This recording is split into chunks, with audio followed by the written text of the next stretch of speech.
welcome. Today we're going to be talking about the cost of living in Parker, Colorado. My name's Nick Brown. This is Brian Cayley. So let's jump right in, Brian. Let's talk about what people can expect if they're considering moving here to Parker. So go ahead and talk to us a little bit about the non-housing costs first. All right. Let's talk about food. A year ago, you'd probably be 400 or 500 less, but right now you're looking at probably for an average family 1,500 a month, somewhere in that range. Yep. Transportation, depending on the number of cars or vehicles you have, you're going to be looking at mid 100s all the way up into the twos, 220, 230 per car. Yeah. Yeah, somewhere in that, depending on the size and utilities. That can be skewed a little bit depending. It includes water, electric, gas, all of that, and depending on how much you use the AC and the furnace in the winter and the size of your house. That's right. And some bigger houses have two furnaces, so you're going to have a higher cost. But range could be 140 to low 200s again. The 225 is not uncommon. I see that a lot right now, and those have gone up over the last few years as well. And then internet, there's a pretty good range. That could be 665 all the way up to 150. Yep. And everywhere in between. There's a good handful of companies to choose from, so you can shop around and get better deals and all that. Yep. Well, cool. Let's talk about, I think what most people came here for is like, how much is housing here? So first we want to talk about rentals, and then I'll have you go into a little bit more information on what it would look like if you're going to buy a home and kind of what those different ranges are. Okay. So condo townhomes or apartments, you're looking at, now I'm just going to be talking in generalities, I guess. Yeah. You're going to be looking at more in the 2,000 range up to 3,000, somewhere in that ballpark, depending on the size, number of beds, baths, etc., and the amenities. Single family homes, for a 3-bedroom, 3-bath, you're going to be looking at probably 3,000 on up, 3,500, even higher if you go to a 4-bedroom plus. So it's going to be, and there again, it all depends on the square footage of the property itself and what's included and different things. Yep. So, Well, tell us a little bit about, let's say you're looking to buy. Let's go into the kind of the lower end that you can see in Parker, and then some more higher and average kind of price ranges and their costs. Yeah. So if you're looking, now depending on your budget, but you're looking at probably for the lower end in Parker, probably low 5s, and then you can go up at 650, right in that range, somewhere depending on the size, square footage, etc. Would you say that's for around a 2,000, 2,200 square foot house, kind of the price range they'd be expecting? Yes, maybe even down to a 1,600 to 2,200 square foot, right in that range. Yep. Yeah, because there's a neighborhood that's a little bit older, but I know they have properties that are 1,700 square feet, and I saw one today that was right at 420.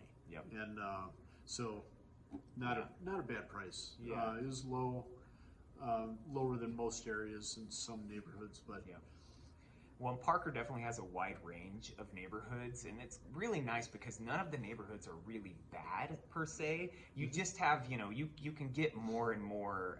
Your bottom line baseline here in Parker is very nice, but you can definitely get, into some really nice areas with some nice amenities, some pools, clubhouses, and all that.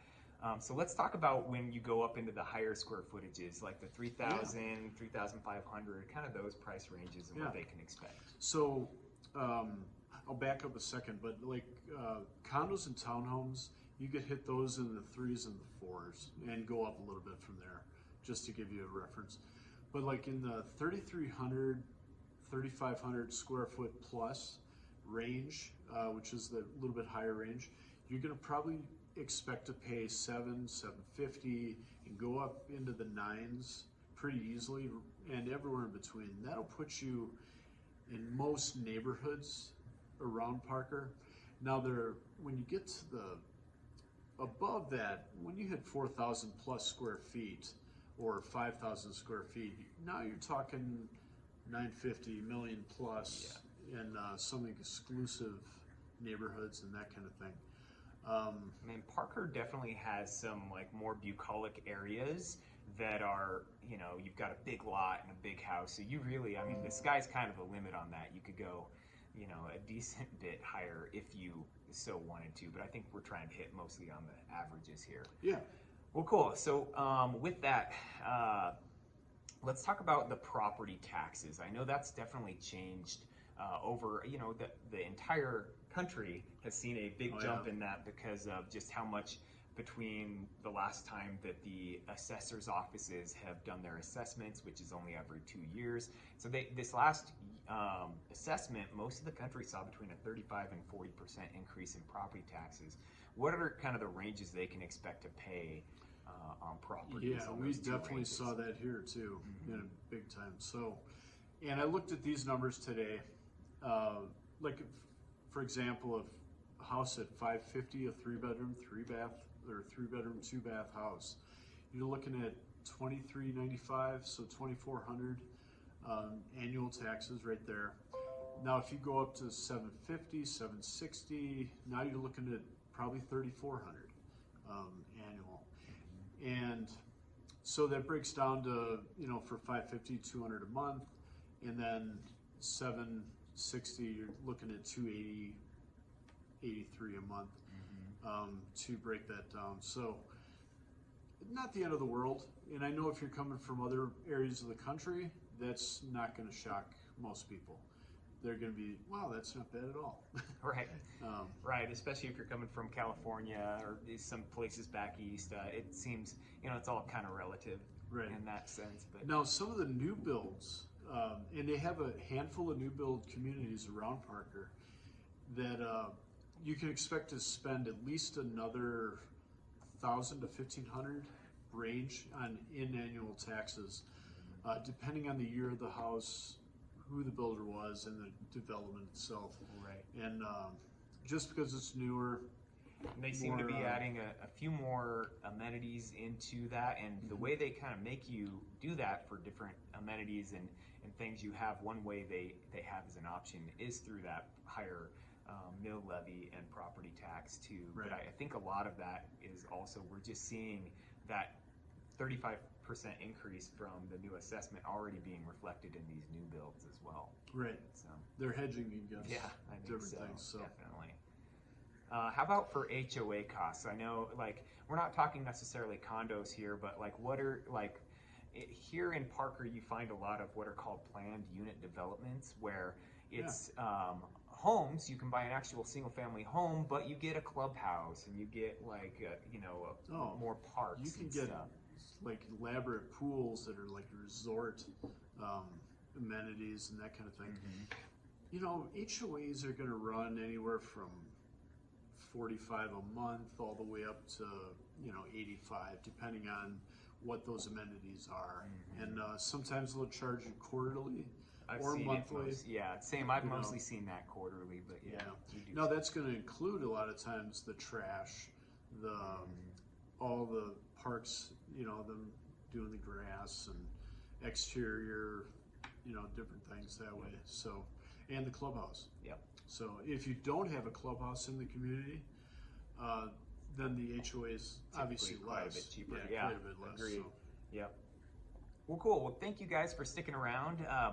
We are really putting these out every month, and so if you're interested in getting more of these updates, go ahead and hit that subscribe button, and it definitely helps us if you also hit the like button for us. Let's us get out to the community. And then, Brian, do we have a special added bonus for them? We do.